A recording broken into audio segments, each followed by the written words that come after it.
มาสูงพี่น้องผู้ปันแห้งสื่อข่าวเซียนมีเดียขอดังเสียงนะคะเนาะเมื่อก็แม่นงานในวันที่20เดือนธันวาคม2025นะคะบุญดาเนอร์รายการข่าวค่ะตอนได้ก็เดียวตั้งข่าวเงาเกี่ยวกับไปลองรับซื้อรอยเทียนเอาซึ่งเก่ากลาง MND ออกพื้นลิกสันคัดลองเฮ็ดสร้างของสิซึกมันเปลี่ยนเงาหักเฮ็ดให้เอ็นแห้งมึงมันตกซุ้มนะคะเดี๋ยวดังข่าวเงาในเซียวก็มาผักตอนปันพี่น้องเขากว่านะคะดีนั้นขอปืนเผานะครับเนาะอันออกเมื่อในวันที่16เดือนตุลาคมในว่าสารคัดลอนของสิซึกมันทางหลักจังหวัดตั้งใจเอาเฮอมินปล่อยมักสาและเจเมืองหลักแข่งตั้งเสียงและโฮมปะดังฮงยาลงตีเวียงเมียกอูนั่นนะครับซึ่งเก่ากลาง MNDAA และด้าน TNLA โฮมกันออกพื้นลิกปืนเผาว่าลองเฮ็ดสร้างหลักจังหวัดโฮกให้คอมบาสินซึกมันอันเยี่ยงสู้ก้นเมืองสิและเฮ็ดให้ก้นเมืองไหลลู่ตายนำนั้นมันเฮ็ดให้เอ็นแห้งเมืองมันตกซุ่มกว่าก้วยว่านะคะซึกเก่ากลาง MND และดังจุ่มซึกลอยเทียนเอก็เข้าทุกย้อนเฮาจัดซึ่งลุมฟ้าจอยให้หามของสิซึกมันยึดเมืองลองเฮ็ดสร้างเจอในว่านะคะดินเนอร์ลีกปืนเผานั้นลาดว่าเฮาขาดทุกย้อนถึงจัดซึ่งลุมฟ้าอันเปลี่ยนจุ่มตรงวงกลอันมีพิงแงอันกำแถมตัวถึง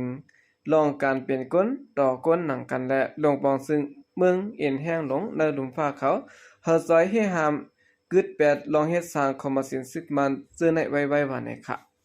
เมื่อติเซมเปอร์10วันและ11วันนั้นก็ของสิซึกมันเอาเฮอมินปล่อยมักษาในพื้นที่กวนเมืองในจะเวียงเมียกอูและดังเวียงเก็บผิวนั้นเสียเฮ็ดให้มีคนรู้ตายกว่า42เกาะมาเจ็บย่อม92เกาะนะคะนอกเหลือสิในก็ที่ในเมืองมันปัดปื้นในเจเมืองลาแข่งอองเตียนมีคนเมืองคอนอยู่เศร้านำเจอเจอเป้าหมายการซื้อนั้นก็เลยถูกย้ายตับซึกมันเอาเฮ็ดเป้าหมายเสร็จแล้วเอาเฮอมินปล่อยมักใส่อยู่กูวันนะคะเอาคันได้ก็เป็นตั้งซึกลอยเทียนเอานะคะเนาะและตั้งซึกเก่ากลางเขานะคะออกลีกสารคัดของสิซึกมันเนี่ยเนาะเจออันส่งเครื่องวินตึกสิแล้วเมื่อปล่อยมักสารได้ปืนเตียนก้นเมืองอยู่เศร้าอยู่กูวันนะคะสืบสิแนวขาขึ้นมาถ่อมด้วยข่าวเงาเกี่ยวกับไปลองก้นปลายเพศซึกเนี่ยเนาะเพราะว่าเขาปอกมืออยู่เฮินขึ้นบ่ในซึ่งเดี๋ยวมีบ่ฮับห้องตีซึกมันในเขา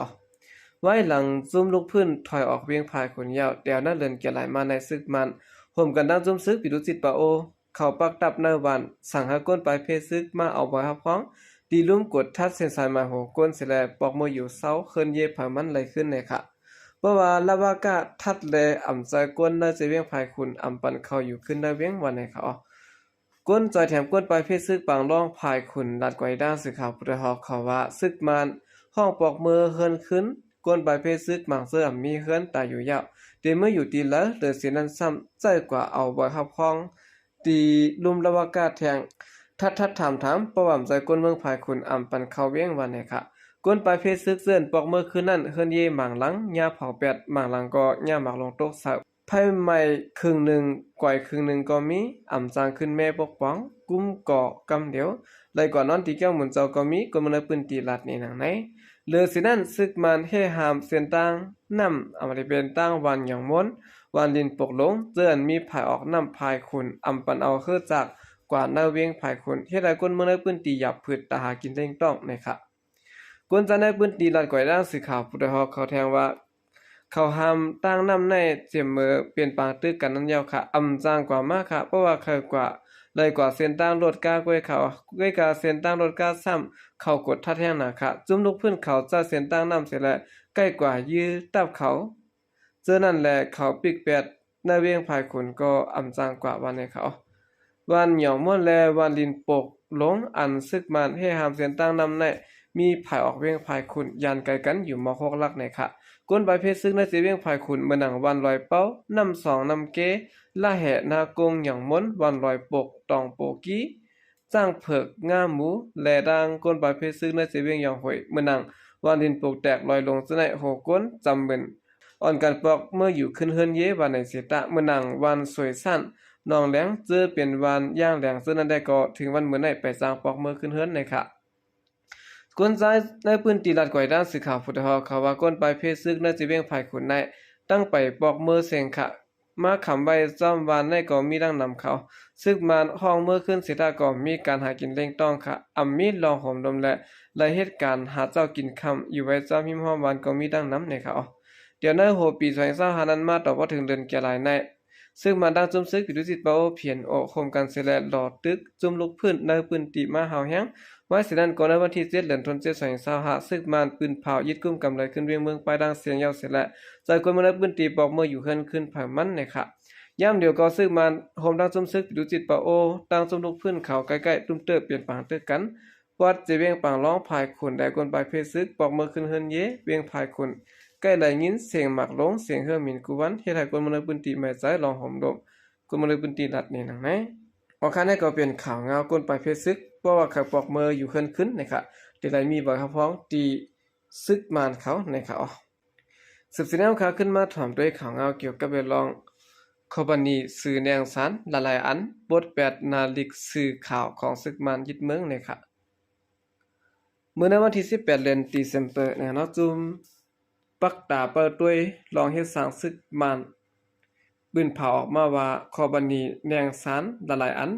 บทถอน8นาฬิกสื่อแนงสารของศึกมานตั้งเว็บไซต์และสื่อตรงวงกลจะแนะนะครับย้อนบ่ซึกมันป่วนเปลี่ยนสุนัยสุนเป็นก้นหายาเสยจุมปักตาเปิดด้วยซ้อมลองตรงหนึ่งซึกมันสั่งไล่เตรียมดิกส่งถึงคอบันนี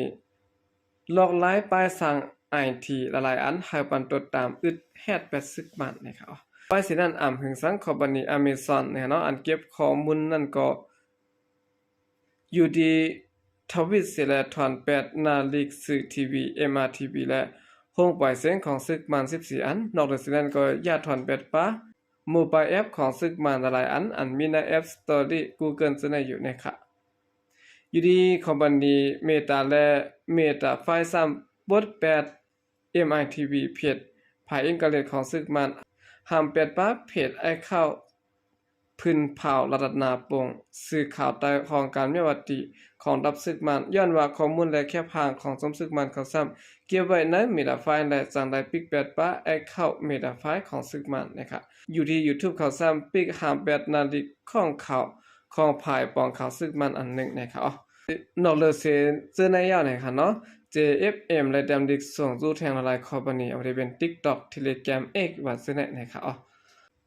ตาเดเฮาปุด8ปิกปาก8เนี่ยเนาะของสื่อข่าวแนวสารของจุมซึกมันกวยกะด้านของประดิษฐ์ซื้อไหนไปตอบดิกมากขึ้นว่าเฮ้ยนะครับซื้อไหนได้ก็ทางเตรียมส่วนซะนะครับเนาะนางฮือเตปืนเผาปืนแพร่ไรข้อมูลข่าวสารลองปางเลือกตั้งป้อมห้วยส่วนหากลกูเจ้าคืนในสื่อตรงวงกลแตกยายกันหากลเมืองพิษแผกกันปล่อยข่าวป้อมข่าวพังในซึกมันยึดเมืองตั้งใจขอดพอดเป็นซุ่มเสร็จแล้วสร้างนาลิกสื่อตรงวงกลมานำแห้งเตะๆนะครับตาเตกึดยื้อให้หามรายการห้วยส่วนเป่าสอนะครับเนาะหากลเมืองแปลงจังต่อกันในแผนการของซึกมันนั้นการอึด8สื่อแนงสารในเป็นได้ตั้งลำดองเปิงหนึ่งในจุมปักตาเปิดด้วยดองเฮ็ดสร้างซึกมันเป็นเผาเป้าไว้ดังไหนเอาคันนี้ก็เป็นข่าวงานนะครับเนาะต่างหลายๆแอปนะครับออกมาปิก8สื่อแนงสารภายดังสื่อข่าวซึกมันนะครับออกคำกำเดินสุดในก็ยินจมนับยามกุงมันถึงพี่น้องผู้กำแถมปัญหาเขาดังเสียงอยู่เขายินจมนับยามเวียนนำเสข่าวใจก็เรียกมาส่งค่ะ